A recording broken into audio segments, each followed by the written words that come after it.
환자분의 질환에 맞는 의사가 있는지, 그리고 보호자분이 자주 왔다 갔다 하실 수 있는 거리에 있는지, 금액적인 부분이 적당한지. 그러면 그 중에서 제일 가장 중요하다고 생각되시는 게 뭐가 있어요?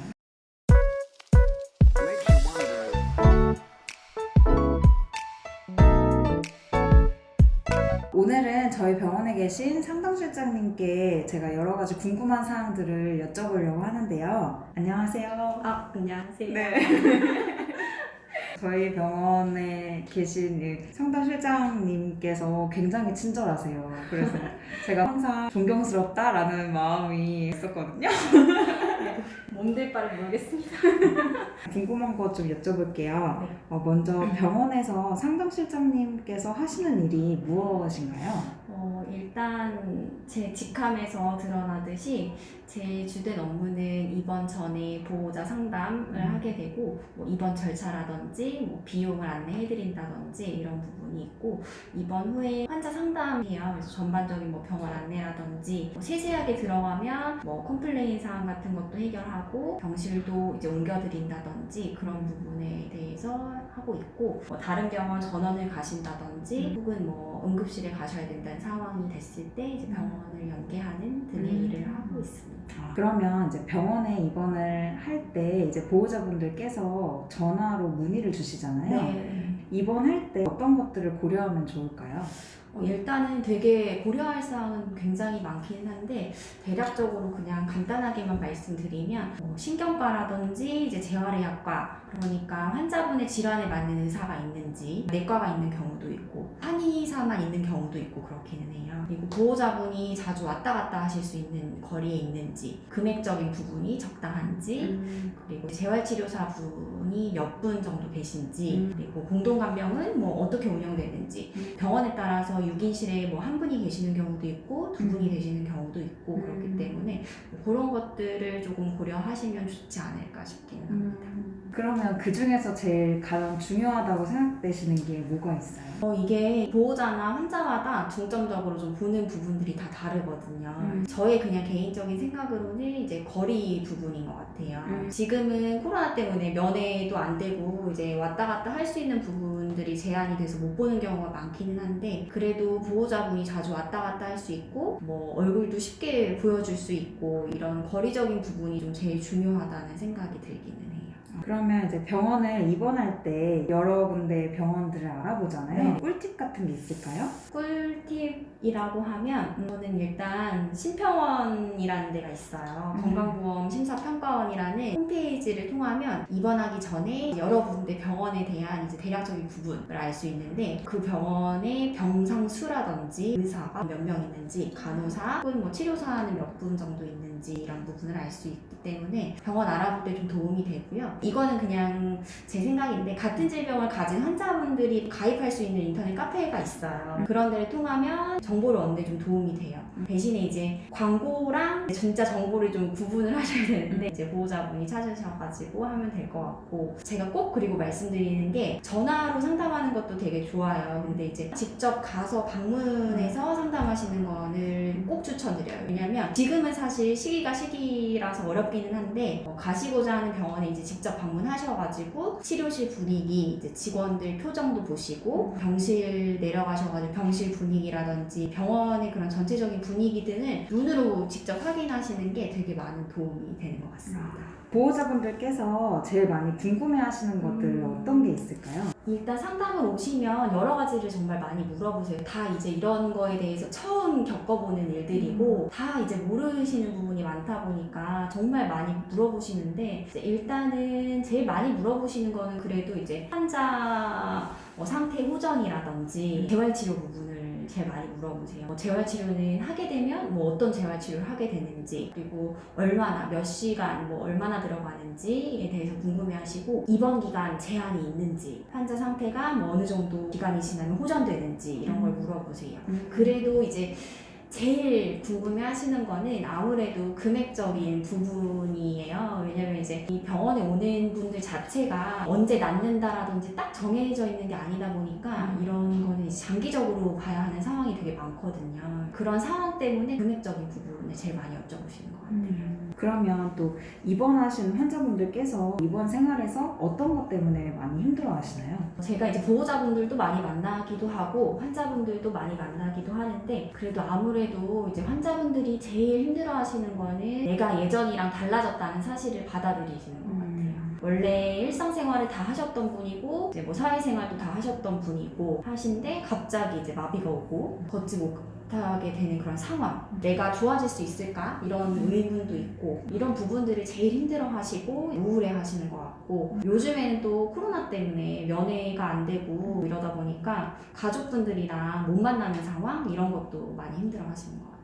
그러면 그럴 때 선생님 뭐 어떻게 도와주세요? 사실 제가 뭐 할 수 있는 거는 한계가 있어가지고 제가 뭘 많이 해드리는 거는 아닌데 심리적인 안정 그러니까 저는 그냥 위로해드리고 뭐 격려해드리고 특히 이제 좋아져가지고 퇴원한 환자 얘기를 좀 많이 해드리는 편이에요. 긍정적인 방향으로 뭐 할 수 있다는 용기도 드리고 최근에 가족분들 못 보시는 것 때문에 힘들어 하시면 이제 영상 통화 해드리고 뭐 그런 부분 정도 하는 것 같습니다. 저도 봤어요. 근데 그렇게 여러 명이 계실 거 아니에요. 지금 그렇죠. 한두 명도 아니고 맞아요. 환자분들이 굉장히 많으신데 선생님이 항상 그렇게 환자분 한 분 한 분마다 다 이야기를 열심히 들어드리고 진짜 공감해 주시고 또 영상통화도 되게 자주 해주시는 거를 보면서 아 이게 정말 쉽지 않은 일인데 제가 너무 다 감사하고 저도 진짜 저렇게 친절하고 정말 진심을 다해서 치료를 해야 될 텐데 그런 생각을 저는 혼자 속으로 하고 있었습니다. 병원에 있다 보면은 싸움이 되게 많이 일어나잖아요. 싸움이 나거나 아니면 이제 컴플레인 같은 것들이 들어올 때 선생님은 어떻게 하시나요? 일단은 중재를 해야 하니까 일단은 먼저 중재하고 그 뒤에는 이제 뭐 한쪽 분들만의 얘기를 들을 수는 없어서 양쪽 모두의 얘기를 들은 후에 불편한 사항이 있으면 해결해 드리는 걸로 이렇게 하고 있고 컴플레인 같은 경우는 종류가 너무 다양해요. 어떤 부분에 관련한 컴플레인인지 확인을 해야 하고 뭐 병실일 수도 있고 같이 지내는 환자분들일 수도 있고 치료사일 수도 있고 간호사 문제일 수도 있고 그렇기 때문에 제 선에서 사실 해결할 수 있는 문제면 해결해 드리는데 그 외에는 이제 각 과가 있어요. 뭐 간호과도 있고 원무과도 있고 뭐 치료실도 있고 이렇기 때문에 각 과의 장한테 이제 보고가 되고 그 뒤에 이제 해결책을 제시한다고 보시면 될 것 같아요. 환자분들이 주로 언제쯤 퇴원을 하시거나 아니면 이제 병원을 이제 전원을 하시는지 궁금해요. 이거는 이제 병원마다 좀 다르기는 한데 재활병원 같은 경우에는 최근에 발병한 분들만 입원이 가능하고 입원을 한다고 해도 입원 기간이 보통 정해져 있어요. 급성기 환자들이 입원 가능한 병원이라고 보시면 되는데 이런 경우에 입원 기간이 한 6개월에서 보통 한 2년 정도로 정해져 있고 그 기간이 끝나면 보통 그 즈음에 이제 재활을 할 수 있는 요양병원으로 옮기게 되는데 발병하시고 2년이 지나면 이제 받을 수 있는 치료 자체가 되게 많이 줄어들어요. 그래서 이제 재활을 하는 요양병원의 경우 특별히 입원 기간이 뭐 정해져 있거나 하지는 않은데 올해 입원하게 되면 장기 입원 환자라고 돼서 입원료가 깎이게 돼요. 병원 입장에서는 이제 나라에서 받을 수 있는 금액이 줄어들게 되는 거거든요. 그래서 이런 경우에 이제 다른 병원으로 옮기는 상황이 발생하기도 하고요. 그리고 보호자분과 주치의가 상의 후에 병원에 있어서 재활을 꾸준히 했음에도 불구하고 재활의 효과가 이제 미비하거나 좋아질 수 있는 가능성이 좀 낮은 경우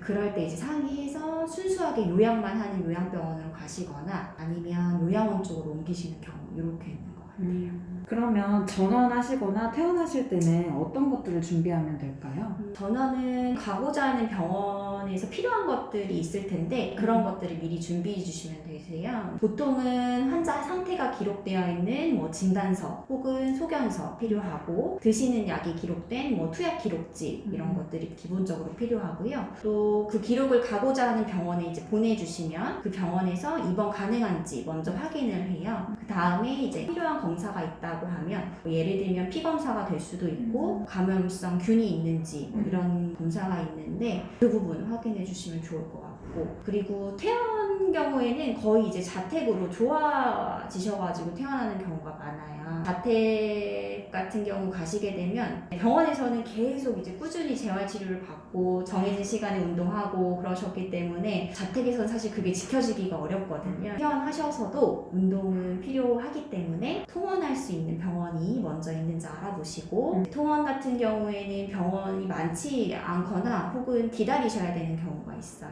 대기를 걸어두시거나 예약을 해두시는 게 좋아요. 자택에 계시다가도 사실 다른 곳으로 입원을 하실 수 있잖아요. 그럴 때는 이제 또 환자 상태 관련된 서류가 필요하기 때문에 퇴원 때 같이 뭐 진단서라든지 소견서 미리 발급하셔가지고 가지고 계시는 것도 도움이 될 수 있을 것 같아요. 선생님은 환자분의 회복에 있어서 어떤 것이 중요하다고 생각하세요? 이것도 그냥 저의 개인적인 생각인데 뭐 여러 가지 사항이 많죠. 치료사도 좋은 분을 만나야 하고 같이 계시는 병실 분들도 좋으시면 좋고 그래도 제일 좋은 거는 가족분들인 것 같아요. 옆에서 응원도 많이 해주시고 좋은 말씀도 많이 해주시고 용기를 주셔야 하고 본인이 이제 그런 용기 얻고 응원을 얻으시고 재활치료를 하시려고 하는 의지가 있어야 치료 효과가 많이 높아지잖아요. 중환자분들이라고 하시더라도 제가 항상 얘기를 드리는 게 이제 못 듣는 것 같으시더라도 항상 좋은 얘기 해주시고 목소리 많이 들려주시고 다 기억하신다고 제가 항상 말씀을 드리거든요. 그래서 그렇게 주변에서 같이 용기를 많이 주시면 그게 제일 중요한 것 같습니다. 저는 제가 생각지 못했던 부분이라 그래요? 네. 그래요? 그럴 수 저는 있어요. 이제 치료사니까 치료사적인 입장에서만 보잖아요. 맞아요. 근데 선생님은 그러실 수 있어요. 네, 근데 이제 선생님은 전반적인 부분을 다 보고 계시기 때문에 선생님의 생각이 굉장히 궁금했는데 맞아요. 다를 수 있다고 생각했어요. 저도. 그러면 이제 선생님이 이 일을 하시면서 좀 제일 힘드실 때가 언제인 것 같으세요? 힘든 일이 없을 수는 없으니까 저도 상담을 하다 보면은 이런저런 뭐 컴플레인을 많이 받기도 하고 뭐 듣기도 하고 해결해드리기도 하는데 이게 이제 좋은 방향으로 좋게 해결되는 경우도 있는데 이제 그렇지 않은 경우도 많이 발생하거든요. 그럴 때가 제일 좀 힘든 것 같아요. 제가 해결할 수 없는 문제라든지 근데 이럴 때 이제 보호자분이나 이제 환자분이 이제 안 좋은 말씀을 하시는 경우도 있고 그럴 때가 제일 힘들고 제가 상담을 해서 되게 너무 좋아요, 마음에 들어, 여기 오고 싶어요 하셔가지고 입원을 하셨는데 어떤 다른 부분 때문에 퇴원을 하시게 되거나 하면 제가 이제 그게 제일 안타까운 거예요. 너무 아쉽고 더 좋아지실 수 있는데 그럴 때가 제일 힘든 것 같습니다.